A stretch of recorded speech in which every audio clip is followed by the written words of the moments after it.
Bí ẩn mồ chôn tập thể lớn nhất Sài Gòn và Đồng Nai, những câu chuyện rùng rợn. Nếu như tại khu vực vòng xoay dân chủ thuộc quận 10 và 3, thành phố Hồ Chí Minh ngày nay từng là nơi chôn của gần 2.000 người già, trẻ, lớn, bé. Những người này bị vua Minh Mạng ra lệnh xử tử một cách tàn khốc trong cuộc nổi dậy của Lê Văn Khôi 190 năm trước thì tại trung tâm thành phố Biên Hòa, tỉnh Đồng Nai cũng từng tồn tại một khu nghĩa địa mồ chôn chung hàng trăm người trong một cuộc đàn áp đẫm máu dưới thời vua Tự Đức, cũng là một vị vua của triều Nguyễn. Mồ chôn khổng lồ đó được gọi là mã tù. Cả hai ngôi mộ tập thể này đều gắn với những lời đồn thổi đáng sợ, những câu chuyện rùng mình về oan hồn của họ. Ngôi mộ tập thể lớn nhất Sài Gòn.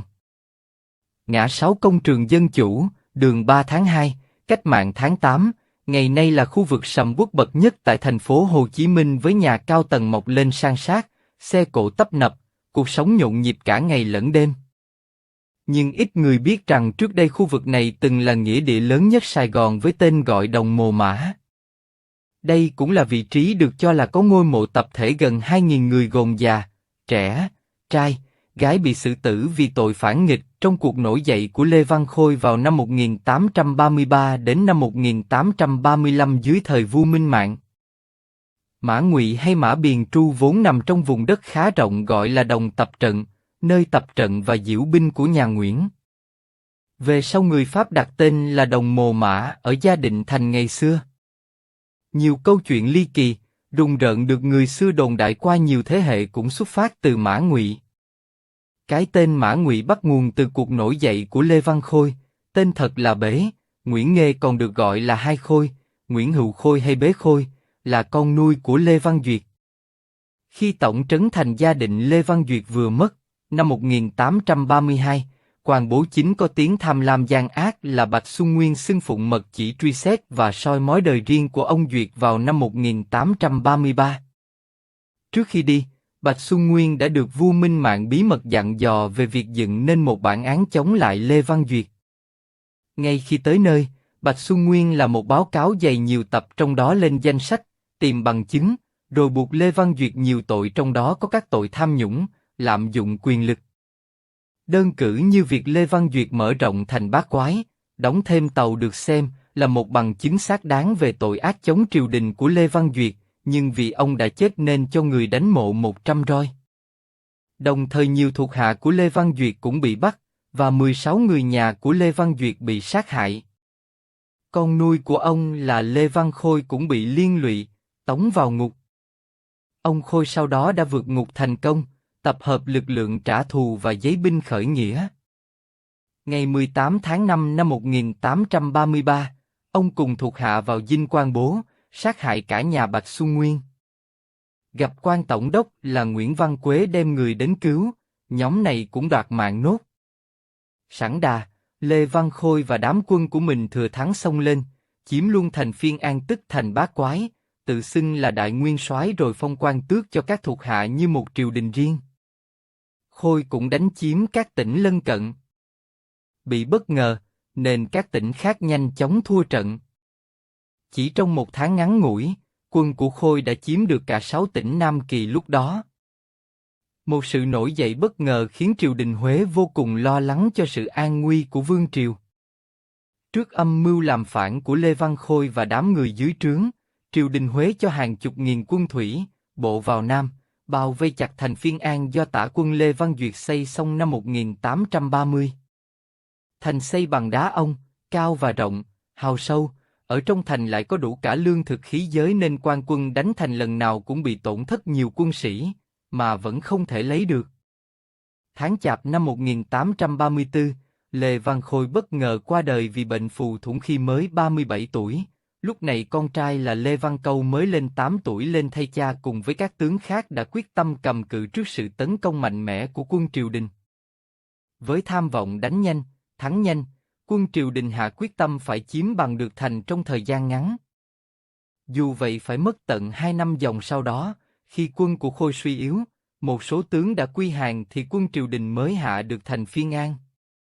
Sau đó triều đình đã hạ lệnh triệt hạ toàn bộ mầm mống quan quân của Lê Văn Khôi, thậm chí tới một đứa trẻ đang bú cũng không được tha. Quân triều đình đã bắt và sát hại dã man tổng cộng 1.831 người, trong đó gồm con trai là Lê Văn Viên và 4 con gái của Lê Văn Khôi đem họ chôn vào một chỗ. Xác của những người này được vứt xuống hố chôn tập thể, lấy đá đổ đóng thành gò làm bia, đề, nơi bọn nghịch tặc bị tự tử để tỏ quốc pháp. Từ đó, đồng tập trận còn mang tên là Mã Ngụy, Mã Biền tru nghĩa là giặc, phản loạn. 6 người cầm đầu thì bị đóng củi đem về kinh thành Huế trị tội bằng hình thức tùng xẻo. Trong số đó có con trai của Lê Văn Khôi. Sự biến Lê Văn Khôi với kết cục gần 2.000 người bị xử tử, trong khi dân số Sài Gòn lúc bấy giờ còn ít ỏi, chôn cùng một chỗ đã gây kinh hãi, khiếp đảm cho người dân thành Gia Định suốt một thời gian dài sau đó. Khu vực đồng tập trận thường được nhắc lại như một vùng đất của oan hồn, không ai dám bén mảng, dần trở thành một vùng rừng cây rậm rạp, rộng lớn giữa trung tâm Gia Định xưa. Dân Sài Gòn thời bấy giờ mỗi khi cúng cô hồn thường làm bánh màu xanh, đỏ dành cho đầu lĩnh Lê Văn Câu mới tròn 8 tuổi và trẻ con bị sát hại oan bởi binh biến Phiên An. Đến tận ngày nay nhiều người già vẫn còn truyền miệng mấy câu thơ về sự biến này. Chiều dông Mã Ngụy cũng dông, hồn lên lớp lớp bềnh bồng như mây, sống thời gươm bén cầm tay, chết thời một sợi lông mày cũng buông, thương thay Mã Ngụy mưa tuôn. Nguyên nhân là mỗi khi trời chạng vạng, lập lờ giữa ánh sáng và bóng tối, do có nhiều cây cối rậm rạp, hoang vu nên cả khu vực Mã Ngụy mờ đục như bị phủ một lớp sương. Người xưa đồn đại đó là vong hồn của gần 2.000 người bị chôn tập thể, bắt đầu trồi lên để sống phần của người cõi âm. Mã Ngụy được xác định khoảng gần Mô Súng, tức ngã 6 công trường dân chủ ngày nay.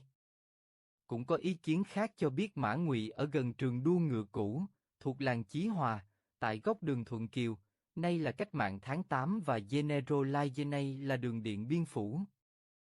Ngoài ra cũng có quan điểm nhận định Mã Ngụy ở khoảng Bệnh viện Bình Dân, thuộc quận 3, từ đường Lê Văn Duyệt, nay là Cách mạng tháng 8, vào chợ lớn, thuộc quận 5, nằm phía tây phải đường Điện Biên Phủ ngày nay, tức phía đối diện với bệnh viện. Dù còn nhiều ý kiến khác nhau về vị trí, song nhìn chung Mã Ngụy cũng chỉ quanh quẩn ở khu vực ngã 6 công trường dân chủ, giới hạn bởi 3 con đường Cách mạng tháng 8, đường ngày 3 tháng 2 và Điện Biên Phủ. Trong khi đó, theo nhà văn Sơn Nam tên gọi Mã Ngụy có thể do buổi đầu dân còn sợ vua Minh Mạng. Nhưng lịch sử đã qua hàng trăm năm, người đã mất rồi thì ai cũng như ai, xóa bỏ đi những bất đồng, tranh chấp. Về sau, không ai còn gọi Mã Ngụy nữa mà gọi là Đồng Mã Lạng, theo nghĩa mất dấu vết vì thời gian. Xưa kia, người Pháp gọi cánh đồng Mồ Mã vì có quá nhiều mồ mã. Cũng theo cố nhà văn Sơn Nam, trên đường Cao Thắng, quận 10, dân địa phương tự phát đề cao một ngôi đình làng, không được sắc phong, nhằm mục đích hương khói, thờ cúng những người đã dám đứng vào hàng ngũ của Lê Văn Khôi. Ngày xưa, các vị đó rơi vào hoàn cảnh khó xử đã mất, không bia mộ, mồ mã tập thể bị san bằng, vị trí không rõ ràng, thân nhân thời ấy cũng chẳng biết nơi đâu mà tìm. Vì vậy, ngôi đình này có thể được xây để thờ những người đã mất vì tham gia dưới trướng Lê Văn Khôi, nên việc cúng tế cũng khá long trọng, trống chiên vang rền. Tuy đất đai eo hẹp nhưng đồng bào lân cận vẫn chừa ra một khoảng đất khá rộng, giữ thể diện xứng đáng với ngôi đình. Cho tới hôm nay, vẫn chưa có bằng chứng nào chắc chắn để có thể xác định vị trí chính xác của Mã Ngụy. Nhưng qua nhiều tư liệu lịch sử, nhận định của các nhà nghiên cứu có thể khẳng định dưới nền những khu phố đông đúc, nhộn nhịp tại khu vực vòng xoay dân chủ ngày nay. Và Mã Ngụy vẫn còn là một huyền thoại không mấy thơ mộng, trường tồn với dòng lịch sử của vùng đất Sài Gòn. Ông Văn, bán nước lề đường ngày 3 tháng 2 cho biết. Xưa kia, khi Sài Gòn còn vắng người, khu vực này chẳng khác gì rừng rậm, rất ít người qua lại, đi qua lúc nào cũng thấy lạnh lẽo. Sau năm 1975, thậm chí đến đầu những năm 2000, người lưu thông xe máy qua đoạn vòng xoay ngã 6 dân chủ còn thường xuyên bị ì ghẹo cho té ngã. Khu vực tính bắt đầu từ vòng xoay dân chủ trải dài theo hướng được giới hạn bởi hai con đường là Nguyễn Thượng Hiền, 3, 2, kéo dài tới bệnh viện Bình Dân. Đúng là khu vực này đi vào ban đêm tối om, đèn đường như thể bị những tán cây rộng cố tình che khuất, để khi có những cơn gió lùa, âm thanh xào xạc, đi kèm với thứ ánh sáng từ bóng đèn sợi tóc, nhấp nháy, chỗ đen thui, chỗ vàng khè, luân phiên nhau, cứ như để che giấu cho hình dáng nào đó, lầm lũi lả lướt trên đường, trốn vào các xó xỉnh. Ngôi mộ tập thể lớn nhất Đồng Nai. Giống như Sài Gòn, tại trung tâm thành phố Biên Hòa, tỉnh Đồng Nai cũng từng tồn tại một khu nghĩa địa có ngôi mộ lớn chôn chung hàng trăm người mà dân Biên Hòa xưa gọi là mã tù dưới thời vua Tự Đức, hoàng đế thứ tư của triều Nguyễn. Ngày nay, khi nhắc đến địa danh Mã Tù, không nhiều người dân Biên Hòa còn biết rõ tận tường, chỉ có những lão dân kỳ cựu sống ở khu vực dốc sỏi, ngã Ba Thành, chợ nhỏ Cây Chàm, thuộc phường Quang Vinh, mới có thể còn nhớ chút ít. Dấu tích Mã Tù xưa nay đã bị xóa mờ. Trong cuốn Kỷ Yếu Giáo xứ Biên Hòa 150 năm thành lập viết, vào thế kỷ 18 lệnh cấm đạo gắt gao của chúa Nguyễn ở Đàn trong ban hành nên các nhà thờ bị đốt phá, nhiều giáo sĩ và giáo hữu phải bỏ mạng trong tù. Năm 1802, vua Gia Long lên ngôi, vì đã chịu ơn đức cha Bá Đa Lộc, Thiên Ga Dê Bé II, giúp đỡ ông thời Lưu Vong nên vua đã ban hành tự do tôn giáo. Nhưng đến đời vua Minh Mạng, cấm đạo trở lại càng ác nghiệt. Đến thời vua Tự Đức còn hơn thế nữa, vua đã ban hành chính sách tàn sát với 13 sắc chỉ cấm đạo đối với những đồng bào tôn thờ Thiên Chúa. Các tín hữu và họ đạo ở Mỹ Hội, Lái Thiêu, Thủ Dầu Một, tỉnh Bình Dương, Tân Triều, Biên Hòa, tổng cộng 600 người đã bị bắt giam vào ngục thất Biên Hòa. Con số người bị hành quyết tại pháp trường dốc sỏi lên tới hàng trăm người. Ngày 17-12-1861, khi quân Pháp tấn công và chiếm tỉnh Biên Hòa thì tại nhà lao Biên Hòa còn 407 giáo hữu vẫn bị nhốt trong nhà lao. Vì không chống trả nổi trước sự tấn công mạnh mẽ của quân Pháp, nên quan quân triều đình nhà Nguyễn đành bỏ thành rút lui. Trước khi rút chạy, triều đình nhà Nguyễn còn ra lệnh cho lính phóng hỏa thiêu rụi nhà lao Biên Hòa. Hàng trăm tiếng gào thét, tiếng la cứu thất thanh của những người bị nhốt vang vọng khắp thành Biên Hòa. Nhưng ngọn lửa hung bạo cháy suốt ngày đêm đã thiêu rụi tất cả, chỉ có 7 người thoát thân được.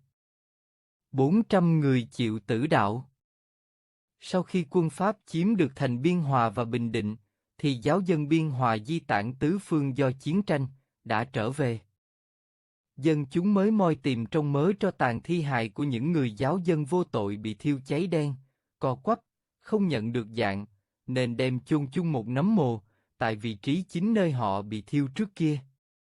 Đến năm 1875, cha cai quản giáo xứ Biên Hòa người Pháp tên là Lao Vét, cha Ngôn, mới cho dựng tại nơi chôn một cây bia đá có khắc hình thánh giá để ghi nhớ cuộc thảm sát tàn khốc đó, rồi chọn khu đất này làm nghĩa trang đất thánh.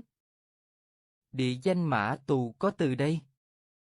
Cụ Nguyễn Văn Sanh, Tư Sanh, 86 tuổi, hiện là thủ từ miếu bà Ngũ Hành ở khu phố 3, phường Quanh Vinh, là một trong những người hiếm hoi còn biết rõ về sự tích Mã Tù.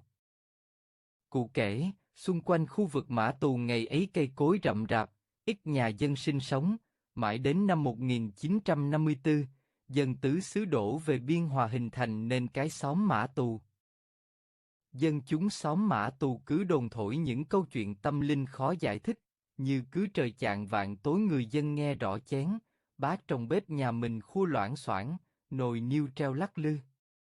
Hoặc tầm 5 giờ chiều trong xóm thoang thoảng mùi hương rất thơm, người lớn trong xóm thường nhắc trẻ nhỏ không được ngửi hương đó vì nếu ngửi tối sẽ bị ma tù dắt đi. Còn ai mà nhắc, nói xấu hoặc đùa giỡn quá trớn ở gần ngôi mộ tập thể thì khi ngủ bị quăng vào bụi cây. Mãi sau này, người dân mới dựng lên ngôi miếu nhỏ thờ cúng hương hồn cho những con người vô tội, thì những việc chọc phá của người khuất mặt khuất mày cũng hết, cụ Tư Sanh kể lại. Theo cụ Tư Sanh, Thật ra khu mã tù không phải là nơi có ngôi mộ tập thể của hơn 400 giáo dân chết cháy năm xưa mà ở đây còn chôn những tù nhân chính trị hay tù thường phạm dưới thời Pháp và Mỹ bị giam ở nhà tù Biên Hòa. Ông Tư Sanh còn nhớ cha và chú của ông thời đó làm cái việc là kéo xác tù nhân từ nhà tù Biên Hòa ra khu đất mã tù chôn cất. Sau năm 1975, ngoài ngôi mộ tập thể mã tù được giáo xứ Biên Hòa di dời thì tất cả những ngôi mộ còn lại bị người ta san bằng để xây cất nhà cửa. Ông Lê Ngọc Quốc, người có nhiều năm nghiên cứu về vùng đất Biên Hòa xưa cho biết, đối chiếu với các bản đồ do người Pháp và Mỹ vẽ thì vị trí mã tù ngày nay là khu đất của một trường tiểu học khang trang tọa lạc trên đường Huỳnh Văn Lũy. Ngôi mộ tập thể 400 giáo dân được di dời từ năm 1961 về khu nghĩa trang đất thánh mới của giáo xứ Biên Hòa ở phường Tam Hòa. Ông Nguyễn Văn Quang, quản lý nghĩa trang giáo xứ Biên Hòa nói rằng, từ năm 1961 khi di dời mộ 400 giáo dân về vị trí mới, thì các hài cốt được phân chia chôn vào các hộc nhỏ, kéo dài một hàng dọc. Mãi đến năm 2010, các hài cốt được khai quật lên và làm thủ tục cải táng một lần nữa và lại chôn chung trong một nấm mồ.